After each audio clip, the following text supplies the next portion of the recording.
Bonjour à tous et à toutes, j'espère vous retrouver en pleine forme. Bienvenue dans votre chaîne Bac en Poche. Aujourd'hui, je vous propose, chers étudiants et étudiantes de la deuxième année en baccalauréat, un sujet concernant la chimie, bien sûr, et qui concerne en plus l'étude de la conductimétrie ou bien étude conductimétrique d'un système chimique.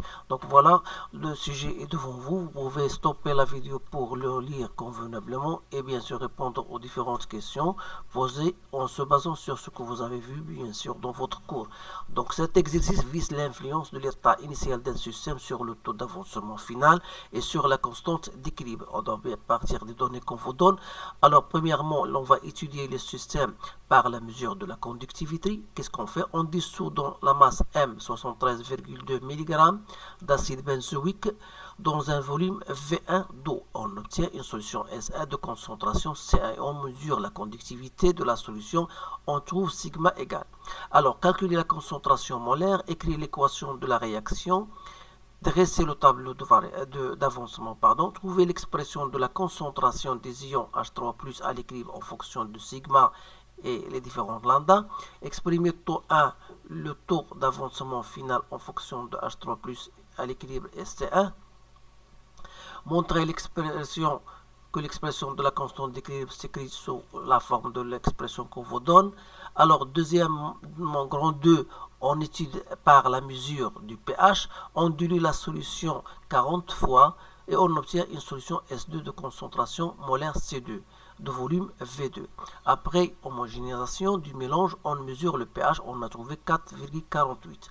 Alors, calculer C2, trouver la valeur du taux 2, déduire l'influence de la dilution sur le taux d'avancement, montrant que l'expression de la constante d'équilibre s'écrit comme vous le voyez, K2 est égal à C de taux au carré moins 1 moins taux 2, calculer la valeur de K2 et que peut-on déduire. Donc voilà, je vous laisse le soin de lire et relire ce sujet-là, puis vous allez répondre aux différentes questions. Alors je passe maintenant à la correction de la partie 1.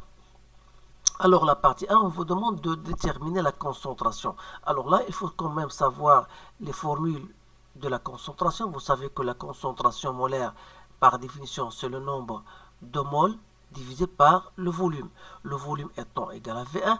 D'autre part, vous connaissez que la nombre de moles, c'est la masse sur la masse molaire. Alors, à partir de cela, on peut déduire C1. Donc, c'est la masse sur la masse molaire fois V1. Alors, application numérique, c'est 73,2. Alors, il faut faire très attention aux unités. Donc, je dois la convertir en grammes. La masse molaire étant donnée 122 fois le volume qu'on vous donne V1, c'est 300 ml. Donc, il faut le rendre en litres. Donc, vous allez trouver que C1 égale à 2,10 moins 3 mol par litre. Donc voilà pour la première question. Donc je passe maintenant à la deuxième question.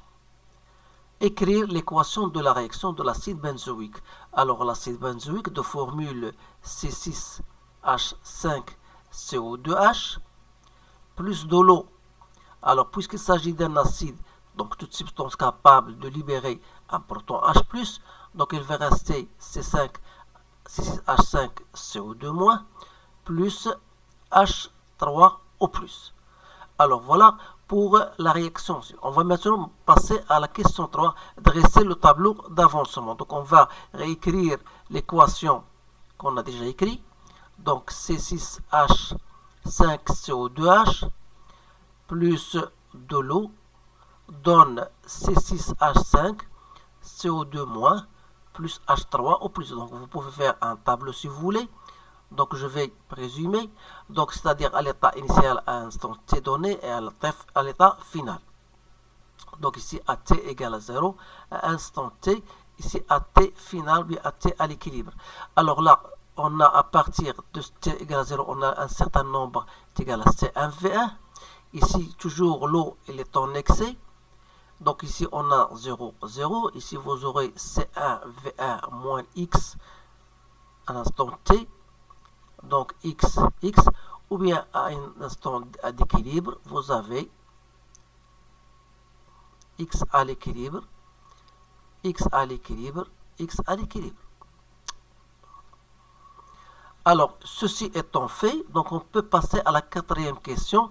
On sait que la conductivité est donnée par la formule, la somme des lambda I, xi, avec xi c'est la concentration.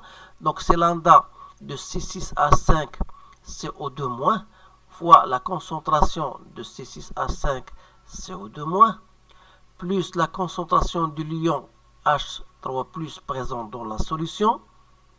Voilà. Alors, arrivé à cela, d'après le tableau d'avancement, on remarque que la concentration de 6H5 CO2- à l'équilibre, bien sûr, est égale à la concentration de H3O+ à l'équilibre.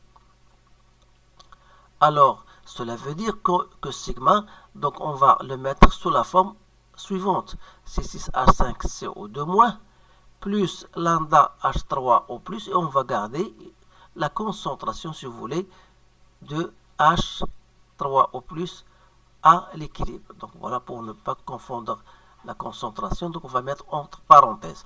Alors à partir de là, on peut tirer la concentration de H3O+ à l'équilibre, qui sera donc sigma sur lambda C6H5 CO2- plus lambda H3O+.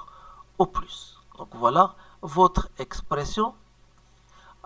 Puis on passe à l'application numérique. Donc l'application numérique, donc j'ai trouvé donc H3O+, et j'espère que cela est juste.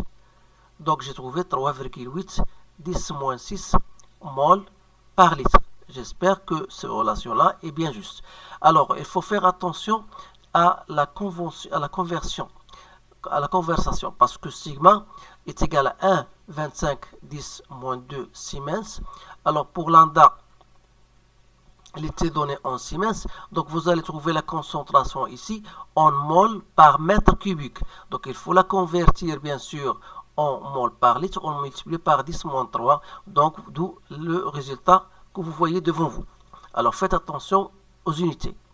Maintenant, je passe à la question qui suit. C'était la question 5. La question 5.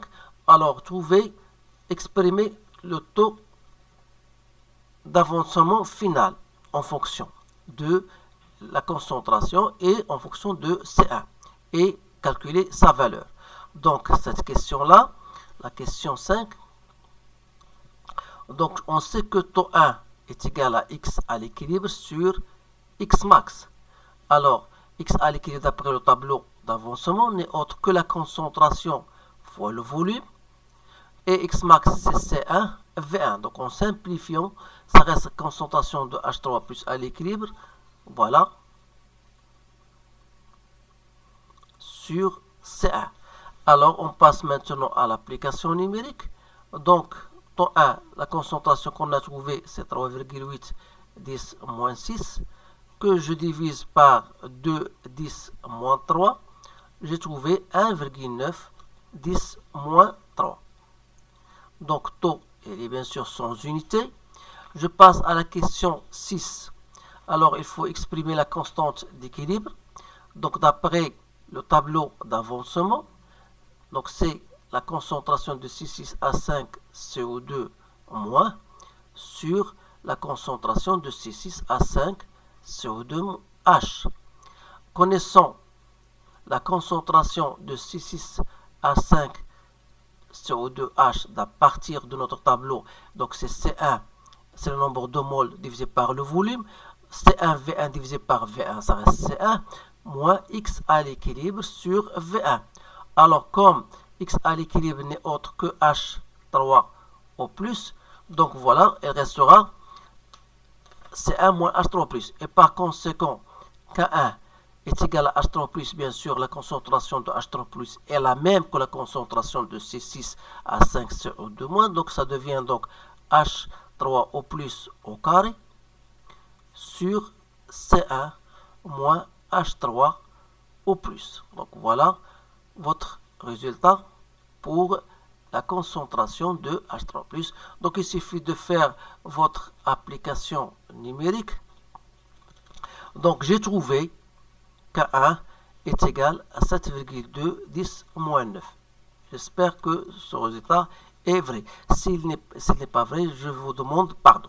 Alors, je passe maintenant à le grand 2, l'étude par la mesure du pH. Alors, on dilue la solution 40 fois.